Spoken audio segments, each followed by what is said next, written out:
Konnichiwa and Namaskar from the land of rising sun. Today we have with us Mr. Ashish Khanna, the Director General of the International Solar Alliance, which is the first international intergovernmental organization headquartered in India. Welcome to our show, Chai Time with Supriya, sir. Thank you, Supriya. It's a pleasure to be here. I'm so delighted. And very warm welcome to Osaka Expo. Thank you. Just to have a little warm up, how are you liking Japan so far? Oh, I feel it's not only a beautiful country, but its culture, processes, systems are great. I came here last month. I was so impressed that this time actually I have my family with me as well. Oh, that's great. Well, ISA is an initiative which was started by India and France in 2015 to combat climate change with the adoption of solar energy. And you are representing ISA. What brings you to Japan this time and what do you aim to achieve from this visit? So let's first understand why we are in Japan.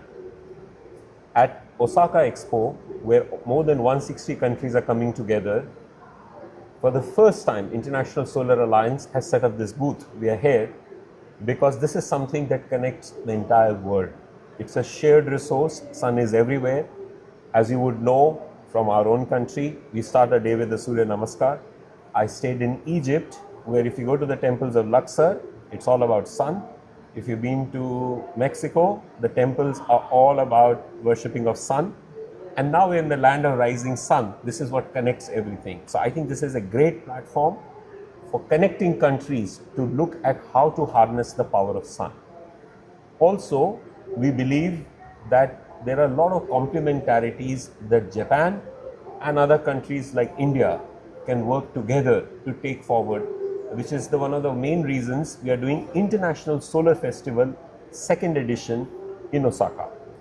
Yesterday, we had a private sector CEO caucus because the private sector of Japan, which is big into research, development, innovation, how to change the way planes and ships fly with ammonia as a fuel, how to actually get a very different kind of solar PV cells that you are seeing, which are called perovskites, not made out of silica at all, or how to have batteries that are completely different from batteries that are made today on solid state. This is what Japan is very good at. What is happening in India is that India has already done a great job in taking solar. We were from zero to world's third largest solar power within 10-11 years, 110 gigawatts. But India is still trying to build a research and development.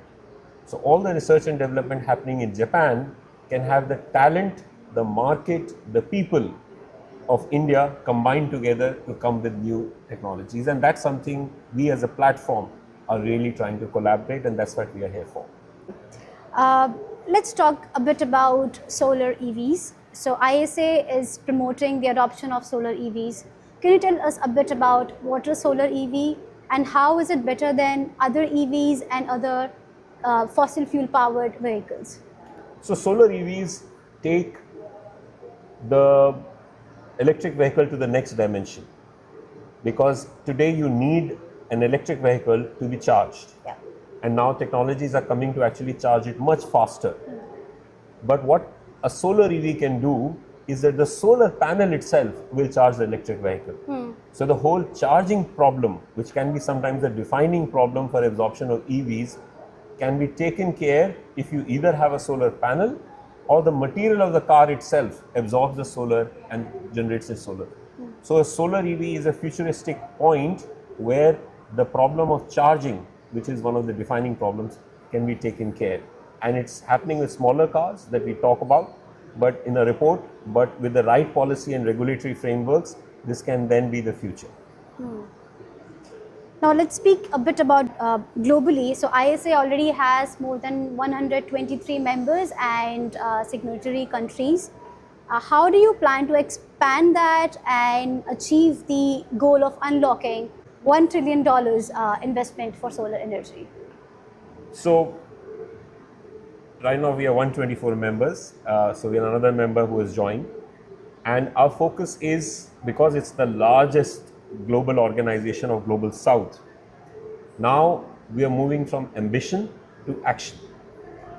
So in addition to other countries joining, I think a big goal is what will we do to get $1 trillion and 1,000 gigawatts of energy. And for that, we have multiple platforms on how we are going to help the countries do it. The first platform is in solar, in most countries, whether it's Japan, India, or small countries, is all done by private sector. So why is private sector not investing in some places but is investing in other places? Let me give you a very interesting figure for that. $2.2 trillion was spent on clean energy last year. That's higher than what the world spent on fossil fuels. So that's a great sign, right? But there's a problem. The problem is less than 15% of that is going to developing countries. Okay. And only 2% is going to Africa, where sun is the brightest. We all grew up talking about Sahara Desert and the sun, right? So why is private sector not going to Africa and developing countries which have the highest solar resource? That is what we are trying to unlock.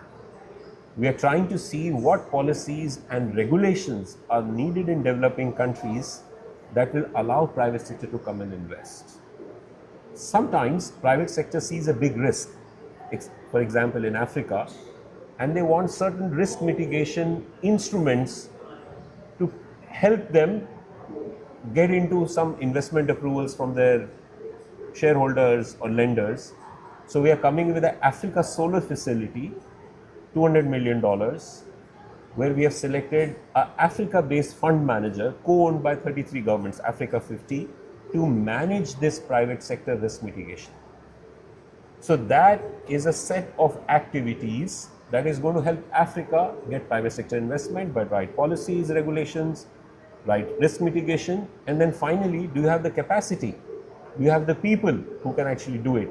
So we help set up centers of excellence in countries. 16 of them are operational right now, so that 16 countries can have their own people say that, okay, I will get the right tender, I will have the right policy, I will create jobs by training people on how to clean up solar panels. So all of this is something that we have facilitated.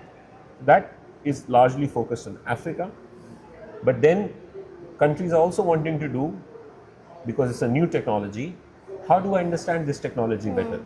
How do I understand new technologies? So we have a set of experts who help countries that which technology makes sense for you depending on your context. And in order to take forward adoption of that technology, what do you need to do in that country? Is it a policy problem? Is it? So that's a second set of solutions that we do. So we do finance, we do capacity building, and we do technologies. That is a comprehensive way of making sure we transfer all the skills, because this is something very unique, because we are based in India, and India is right now brimming with talent on digitization, on solar. How do we take all of this talent so that other countries can move faster? It sounds like a great plan and great mission, but could you please tell what are the few challenges that probably is hindering the India, France, and other member countries to get reach that mission? Life is always about buts, right? So I like that but. Look, the first challenge is really, do you have the right political support? Right. The leaders of the countries need to make energy central to their development agenda. Energy is artery of economic growth. You look at the history of past 100 years, not a single country has got growth and jobs without energy. So having energy security is absolutely the first thing. Now, once you want to do energy security, you have to understand how does solar fit in. And our analysis suggests that whether you have coal, whether you have gas, in all those countries, solar will play a very dominant role. Why? Because it is cheaper. And that is what you and I, in our bills, we want our energy bills to be low. And industries, when they have to produce, want their energy bills to be low. So it is now the economics that is driving solar cost being lower. Give you an example. In the competitive tenders that are happening in India, the bids for solar and batteries for giving you power even in the night is now cheaper than coal. So when that starts happening, Wow. the world will start adopting more and more. So that I think is one of the big things that you have to do. The second is capacity. I will repeat, as I mentioned before, I worked for 15 years in Africa, stayed in Africa. The defining problem in that continent, they do not have enough people who can actually manage the policy, the regulations, the maintenance and everything. So we have to build those capabilities.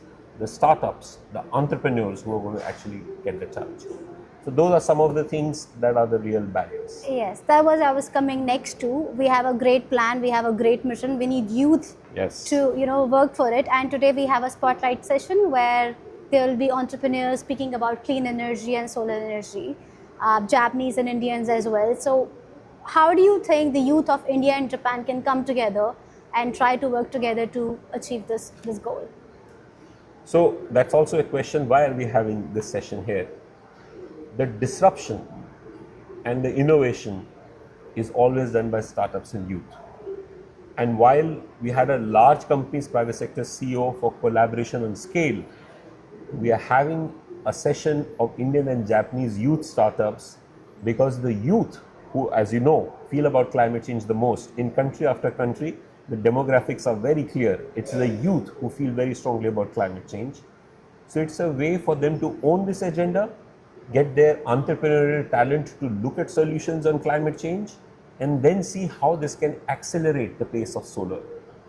For example, solar plants, in terms of maintenance, now there are a lot of AI applications that are coming on how, with least human interference, you can manage the solar power plants, clean them up, all through AI. It's all being done through startups.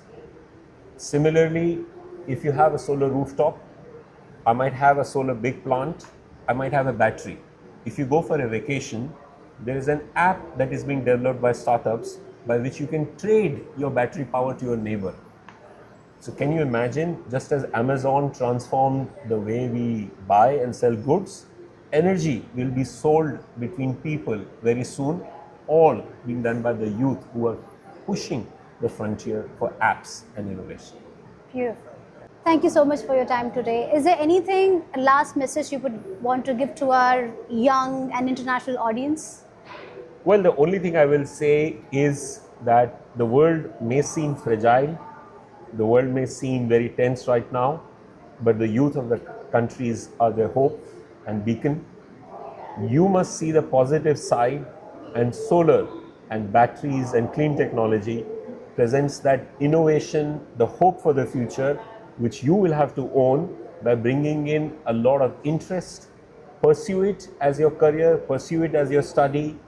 Even if you are not a solar expert, make sure you have a solar rooftop at your home, because it's only your collective ambition and ownership can the world be a safer place for your children, just as we are trying to leave a world better for our children.